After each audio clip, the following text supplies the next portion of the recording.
Hello students, motor का topic I hope कि आपका अच्छा तैयार हो गया होगा। नेक्स्ट हमारा टॉपिक है EMI, that is electromagnetic induction.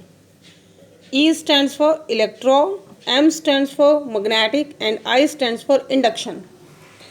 Induction होता है किसी दूसरे की इन्फ्लुएंस में आके कुछ चेंज होना।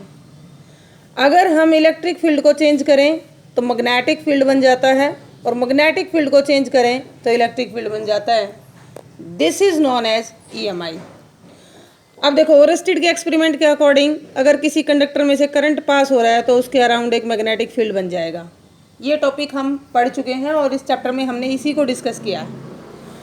आज हम बात करेंगे कि अगर हम मैग्नेटिक फील्ड को चेंज करते रहें तो क्या इलेक्ट्रिक फील्ड बनेगा? बिल्कुल बनेगा, इलेक्ट्रिक करंट इंड्यूस होगा, और इसी फिनोमिना का नाम है ईएमआई, इलेक्ट्रोमैग्नेटिक। इस फिनोमिनन को ऑब्जर्व करने के लिए हमें चाहिए होगा एक मैग्नेट और कोई वायर। अब या तो आप ऐसे करो, अब देखो मैंने कहा ना कि मैग्नेटिक फील्ड को चेंज करना है। चेंज करने का मतलब है कि मैग्नेटिक फील्ड को कांस्टेंट नहीं रखना, मैग्नेटिक फील्ड को बढ़ाना है और घटाना है। और इसमें करंट इंड्यूस हुआ या नहीं, उसके लिए हमें चाहिए होगा एक ऐसा सोर्स जो हमें बताए कि करंट बना या नहीं। उसके लिए हम यूज़ करते हैं ये जी। आपको याद होगा, आप एमीटर पढ़ चुके हैं, वोल्टमीटर पढ़ चुके हैं करंट वाले चैप्टर में। एमीटर एक डिवाइस होता है जो करंट मेजर करता है, वोल्टमीटर एक डिवाइस होता है जो पोटेंशियल डिफरेंस मेजर करता है। सिमिलरली ऐसा ही एक डिवाइस है जी, जिसको हम कहते हैं गैल्वेनोमीटर। ये सीरीज में कनेक्ट होता है किसी भी सर्किट में, और ये अगर पूरे सर्किट में कहीं फीबल अमाउंट ऑफ करंट भी है ना, जरा सा भी करंट है, उसको भी मेजर कर देता है। इसकी कंस्ट्रक्शन मैं आपको थोड़ा सा बता देती हूँ। ऐसे करके एक डिब्बा, उसमें एक ऊपर मिरर होता है, एक स्ट्रेट रीडिंग स्केल होता है, यहाँ बीच में जीरो होती है। अगर मान लीजिए जीरो पे पॉइंट आउट कर रहा है, इसका मतलब सर्किट में कोई करंट नहीं है। ये लेफ़्ट या राइट साइड में मूव करेगा अगर तो इसका मतलब सर्किट में करंट है। डिपेंड करता है कि करंट की जो डायरेक्शन है वो किस साइड है, पॉजिटिव टू नेगेटिव या नेगेटिव टू पॉजिटिव। तो ये डिवाइस हमें बताएगा कि सर्किट में करंट आ रहा है या नहीं। इसके लिए हमारे पास दो एक्टिविटी हैं। आप करंट, एक कोई कंडक्टर रखिए, कंडक्टर का मतलब कोई भी वायर, किसी बुक में हो सकता है ऐसी रिप्रेजेंटेशन भी दे रखी हो, रेजिस्टेंस शो कर रखा हो साथ में, और इसके साथ या कोई कॉइल बना सकते हो। बेटर है कि आप कोई कॉइल बना लो और उसके साथ अटैच कर देते हैं हम एक गैल्वेनोमीटर।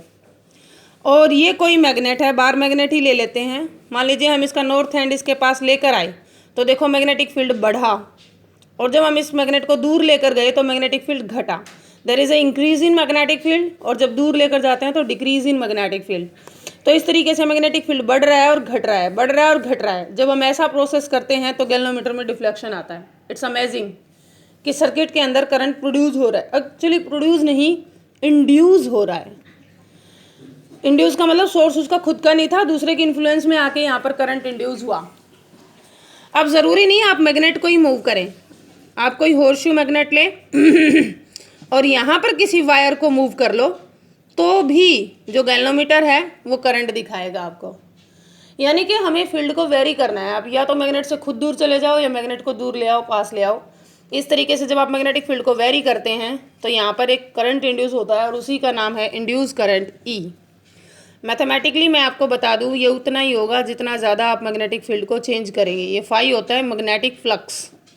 आप हायर क्लासेस में पढ़ेंगे कि मैग्नेटिक फ्लक्स है कि आप कितना फील्ड चेंज कर रहे हो किसी गिवन एरिया में। ज़्यादा मैग्नेटिक फील्ड चेंज करोगे ज़्यादा करंट इंड्यूस होगा, थोड़ा मैग्नेटिक फील्ड चेंज करोगे थोड़ा करंट इंड्यूस होगा। अभी आप इतना ही याद कर लीजिए।